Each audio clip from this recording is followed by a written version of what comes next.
Hello cats, it's Dad. It is Thursday. It's been a busy week. Yesterday was Clara's 11th birthday, and we had a splendid time.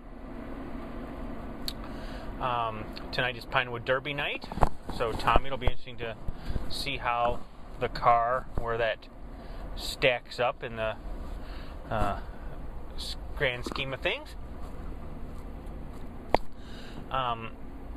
But I got to talk about Apple's new device that they released yesterday called the iPad. Now, certainly I was as glued to websites as most other tech publishing, printing people were. And, this thing has just been the most anticipated showing of something that Apple's had in a long time. A lot of rumor sites obviously were just rampant, crazy with what was been going on. I was able to not listen to most of it because there were some cheater feeds, but a good part of it, I think. It wasn't streamed. You kind of had to cheat, and I'm sure all the bandwidth, Wi-Fi, 3G was just all completely collapsed. So the feeds were really sporadic. But 9.7 inches runs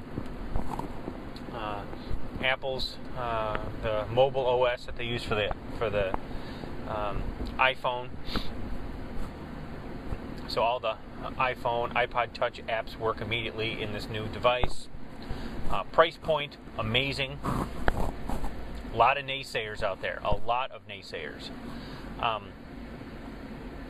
To that, I have a couple thoughts.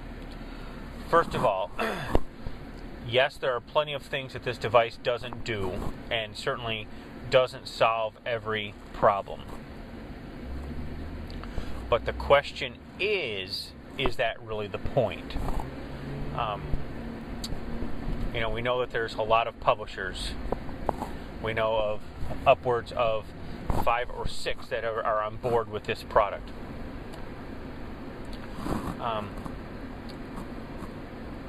It has no camera. Yes, it has no this, it has no that. But for $4.99, you could have a device that completely blows the Kindle out of the water. I'm pretty sure that when that came out, the people at Amazon were either rationalizing, oh, that's no big deal, or were really scared. I would be scared. Here's why. For $2.99, you buy a Kindle that has black only, black text, and a 3G radio in it so that you can get your books downloaded to you. That's it.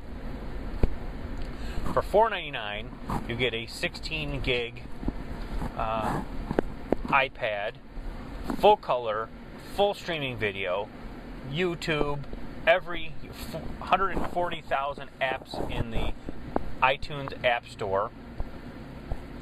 Plus you get books, who knows, textbooks. There has to be a lot of content coming for this.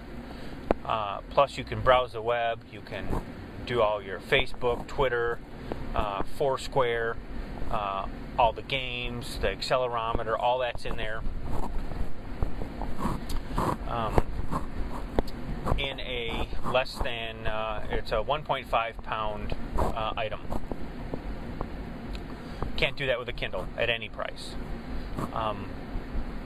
You can buy books, have those books, downloaded, streamed right to your device. There's a Wi-Fi only model, and then there's a Wi-Fi 3G model where you can buy a data only plan for this device. You can also use Skype on it, so you could Skype and carry on a phone call via Skype, voice over IP. If I was a publisher, I would be very excited. Surely the printers are probably not very excited about it. But I think the printers should be excited because the printers need to control that content. That content needs to go upstream. The content, if the printer not only puts ink on paper, but puts the words into the iPad and the words into other mediums, then that's a good thing. The printer's revenue stream is changing. It's not just ink on paper. It needs to be something different. That's where the iPad comes into here. Reading the New York Times, reading the Wall Street Journal, reading USA Today, reading the local Appleton Post-Crescent on that type of device, I think would be cool. I could see myself sitting in my chair looking at that.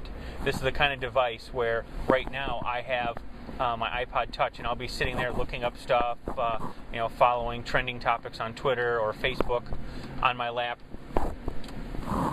while I'm watching TV. And my sweetheart, she has her laptop on her lap watching TV. I think this would be a total game changer. You have this device on your lap where you're able to scroll and look and do all kinds of different things. It's certainly much more of a coffee table type of thing than your netbook ever would be. Steve Jobs said it very well. A netbook is just a crappy laptop, which is kind of true. I mean, it doesn't really do anything great. They've just worked hard to get it smaller. So you've certainly lost some speed there. You've lost some. You don't have your full functionality, where certainly this is everything that iPod Touch or an iPhone would be, except for the camera. So people are a little bit bummed about the camera.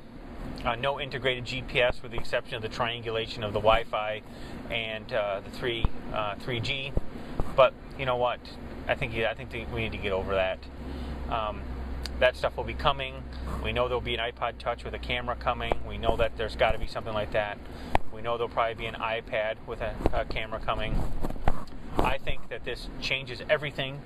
I think that it's going to be amazing what is happening and what is going to go on in the industry.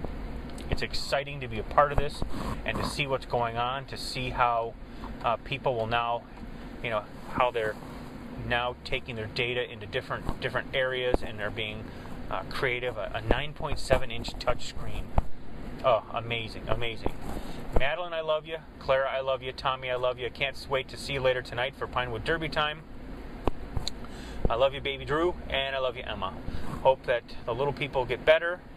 Hope Becky continues to get better, and I will talk to you guys later. Bye.